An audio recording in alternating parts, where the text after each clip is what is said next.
Hello friend, नमस्ते। कैसे हो आप लोग?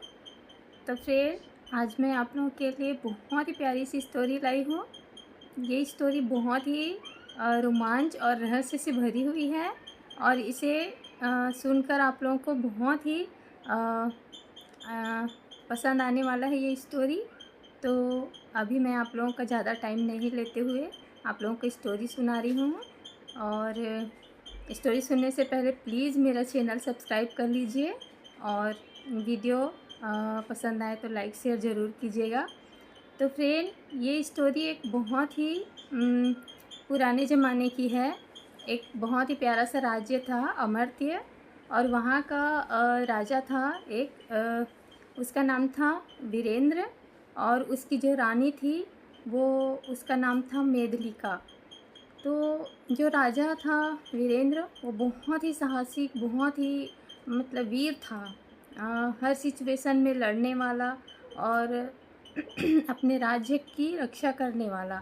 और जो उसकी रानी थी, उसकी तो बात ही अलग थी। वो बहुत ही प्यारी, बहुत ही खूबसूरत राजकुमारी थी। और वो रहस्य और रोमांच से उसकी लाइफ भरी हुई थी। वो रहस्यों को जानती थी। तो बहुत समय पहले की बात है। जो वीरेंद्र थे वो बहुत ही साहसिक योद्धा थे। तो इस स्टोरी का एक हेडिंग है कि अंधेरा लौट आया। ये दोनों अपने जीवन में बहुत खुश थे, बहुत ही प्यार था दोनों में, और दोनों का राज्य भी बहुत खुशहाल था। और ऐसे ही उनकी ज़िंदगी आगे बढ़ रही थी। उनके राज्य के जो प्रजा थी वो बहुत सुखी थे, बहुत ज़्यादा। तो एक दिन की बात है, रात में अचानक से तेज़ आंधी चलने लगी, बहुत ही तेज़ आंधी। और आसमान में काली बिजलियाँ चमकने लगी। बिजलियाँ भी ऐसी काली थी, देखने में डरावनी एकदम से। और महल के नीचे तहखाना था, वहाँ से अजीब सी आवाज़ें आने लगी। मेदिनीका ने कहा, यह वही श्राप है जो हमने भुला दिया था। मतलब मेदिनीका ने अपने पति वीरेंद्र से कहा कि आज जो घटना घट रही है, जो ये बहुत ही अजीब सी आंधी और बिजलियाँ चमक रही है, ये शायद उस श्राप की वजह से है, जो श्राप हमने भुला दिया था। फ्रेंड, वो श्राप क्या था ये तो मैं आप लोगों को आगे बताऊंगी। फिलहाल उस दिन क्या हुआ था ये आप लोग सुनिए। वीरेंद्र ने अपने भरोसेमंद सैनिक को तुरंत ही तलवारें लेकर तहखाने के अंदर जाने के लिए कहा, क्योंकि तहखाने के अंदर से अजीब अजीब सी आवाज़ें आ रही थी, डरावनी सी आवाज़ें। तो वीरेंद्र ने अपने सैनिकों से कहा कि चलो जाकर देखते हैं। तहखाने के अंदर जब वीरेंद्र के सैनिक और वीरेंद्र जी पहुँचे तो देखकर बहुत ही आश्चर्यचकित हो गए। तो वहाँ बस राजा ने क्या देखा कि एक काल दर्पण था। काल दर्पण मतलब उसमें समय की वो दिखाया जाता था कि आप उसमें किसी भी काल का आप लोग उसमें चित्र देख सकते हो।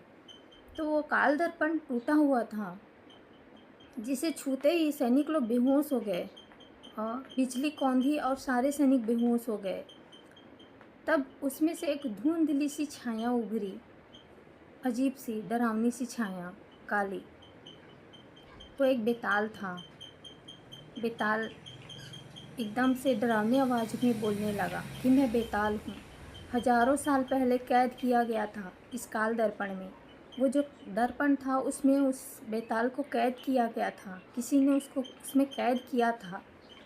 और वो दर्पण टूट गई सैनिकों के छूते ही, और उसमें से वो बेताल आज़ाद हो गया। तो उसने कहा कि अब मेरी वापसी हो गई है। मेघलिका ने प्राचीन ग्रंथों की मदद से जाना कि काल दर्पण को नष्ट करने का एक ही उपाय है। जो मेघलिका थी वो बहुत ही विदुषी थी।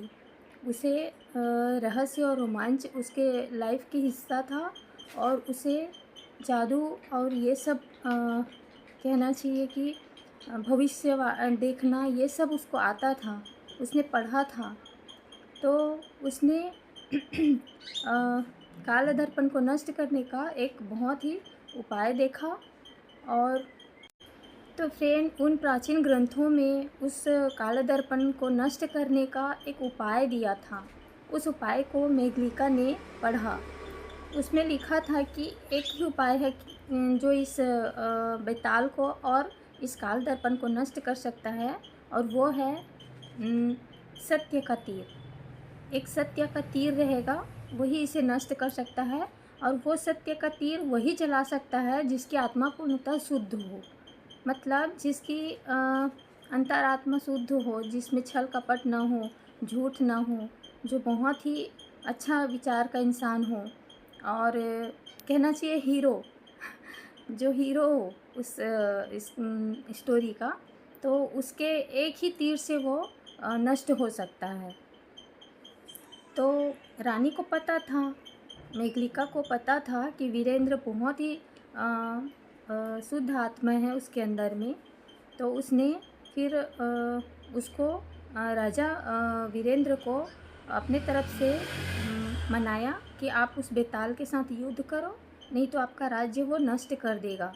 वो बेताल बहुत ही हाहाकार मचाने लगा था नगर में बाहर निकल के, और उसने बिल्कुल ऐलान कर दिया था कि इस राज्य को मैं हड़प कर रहूँगा और राजा और रानी दोनों को मार डालूँगा।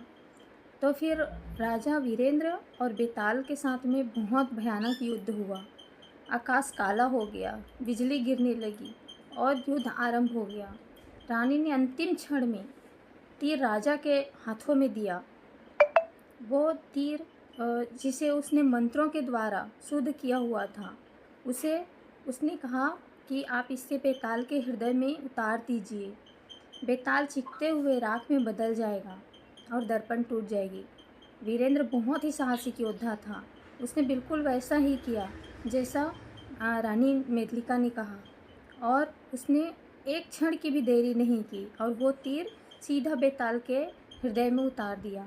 इससे बेताल जलकर राख हो गया और जो काल दर्पण था वो पूरी तरह से टूट गया और अमर्त्य में फिर से उजाला छा गया।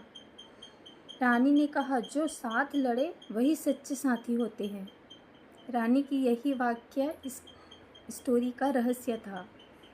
जो सच्चे साथी होते हैं साथ लड़े और वही इस युद्ध में जीते। तो फ्रेंड, ये थी स्टोरी का पहला भाग।